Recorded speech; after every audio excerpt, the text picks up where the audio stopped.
Welcome back, my dear students of grade 8.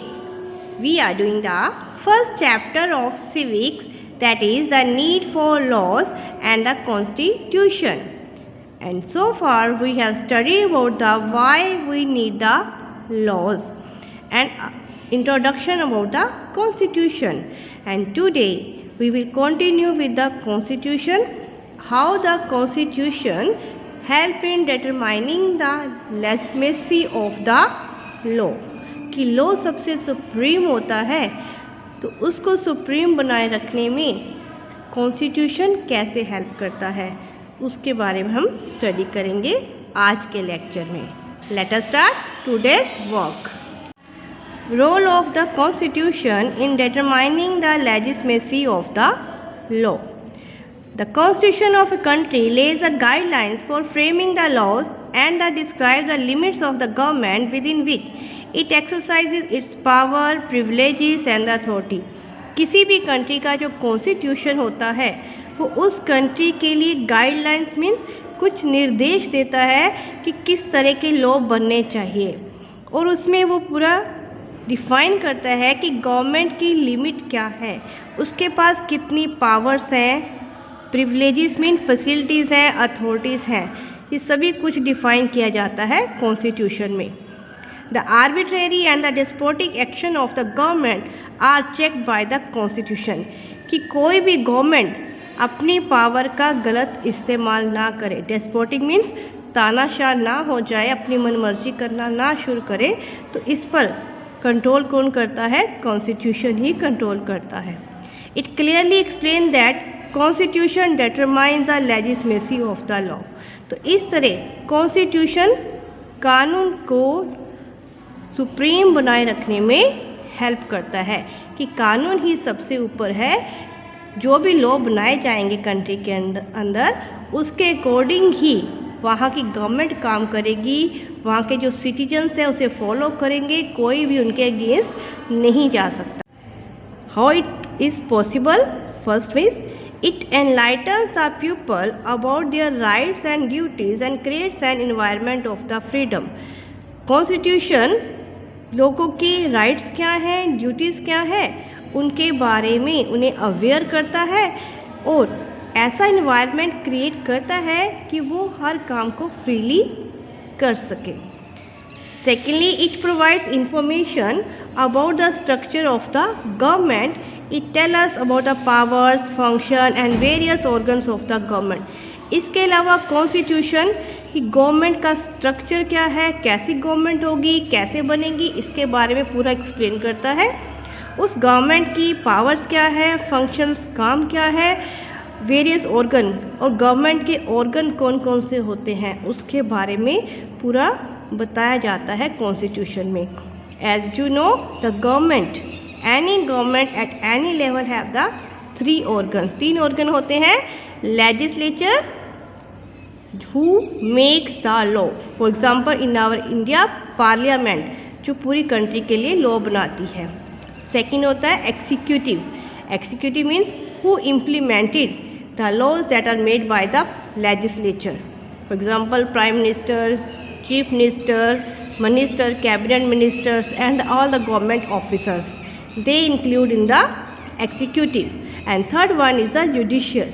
Judiciary means होता है all the Supreme Courts and the High Courts जो check करती हैं कि जो लॉ बनाए गए हैं या इम्प्लीमेंट किए गए हैं उनको ठीक से इम्प्लीमेंट किया गया है या नहीं, लोग उसको फॉलो कर रहे हैं या नहीं कर रहे, तो वो चेक करती है judiciary, the third organ of the government. Next is it embodies the vision of founding fathers and embeds the faith of the people. तो कॉन्स्टिट्यूशन ही हमारी हेल्प करता है कि हम अपनी कंट्री के लिए एक अच्छा लीडर सिलेक्ट कर सके, क्योंकि कॉन्स्टिट्यूशन हमें राइट देता है वोट डालने का, सिलेक्शन करने का, जिस कारण से लोगों का एक विश्वास बना रहता है कॉन्स्टिट्यूशन में कि हम उसकी हेल्प से अपने लिए एक अच्छा लीडर फाउंड कर सकते हैं. Next point is it enshrines the national goals. strives to be achieve equality, fraternity, liberty, social, economic and political justice dignity of the individual etcetera. और कॉन्स्टिट्यूशन हमारी हेल्प करता है कि जो भी हमारे नेशन के गोल्स हैं, हम क्या चाहते हैं कंट्री के लिए, उनको अचीव करने में हमारी हेल्प करता है। जैसे इक्वालिटी मीन्स सभी लोग इक्वल होने चाहिए, किसी के साथ कोई भी डिस्क्रिमिनेशन नहीं होना चाहिए। फ्रेटर्निटी सब लोग मिलजुल कर रहे हैं। लिबर्टी सबके पास फ्रीडम हो, सोशली भी, इकोनॉमिकली भी और पॉलिटिकली भी, हर तरह से उनके पास फ्रीडम और जस्टिस मिलना चाहिए। सोशली मीन्स सोसाइटी में किसी प्रकार का डिस्क्रिमिनेशन नहीं होना चाहिए। इकोनॉमिकली वो कोई भी काम कर सकते हैं अपनी जीविका कमाने के लिए, इसमें भी कोई डिस्क्रिमिनेशन नहीं होना चाहिए। And dignity of the individual, it means हर एक आदमी की अपनी एक पहचान होती है, सेल्फ रिस्पेक्ट होती है और हम सब ने हर एक की डिग्निटी को बनाए रखना है। Next is every society is prone to certain social evils. The constitution frames rules to protect the society from the social evils. For example, dowry system. हर एक सोसाइटी में कुछ न कुछ सोशल इविल, सामाजिक बुराइयां होती हैं और कॉन्स्टिट्यूशन ये पूरी कोशिश करता है इन सामाजिक बुराइयों से किस प्रकार हम सोसाइटी को बचा सकते हैं। जैसे कि dowry system. Earlier times it was a gift of or money given to daughter by her parents at the time of marriage. Slowly it became a serious social problem as a boy's side started demanding dowry forcibly and killing women for not bringing the dowry. Starting में ये एक gift होता था, जब किसी लड़की की marriage होती थी तो उस टाइम उसके पेरेंट्स कुछ उसको गिफ्ट देते थे at the time of marriage. But धीरे धीरे ये एक प्रॉब्लम बनती जा रही थी क्योंकि बॉय साइड से फोर्सिबली डिमांड होने लगी डाउरी की, और अगर वो लड़की नहीं ला पाती है डाउरी तो उसको मार दिया जाता था। Hence Dowry Prohibition Act was implemented in 1961. Giving and demanding dowry became illegal. तो 1961 में डाउरी प्रोहिबिशन एक्ट पास किया गया जिसके अकॉर्डिंग डाउरी देना भी और डिमांड करना दोनों ही इलीगल है, गैर कानूनी है। अगर कोई ऐसा करता है तो उसको पनिशमेंट मिल सकती है। Therefore this practice has declined to some extent.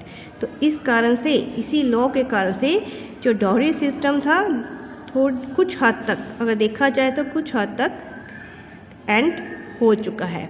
इस प्रकार जो कॉन्स्टिट्यूशन है हमारी पूरी हेल्प करता है हमारे नेशनल गोल्स को अचीव करने में और इसके साथ साथ सबको इक्वल राइट्स दिलवाने में और समाज में जो भी बुराइयां फैली हुई हैं उनको दूर करने में हमारी हेल्प करता है। That's all for today's lecture. I hope today's lecture is clear to you. In the next video we will study about the features of the Constitution. Thank you for watching this video.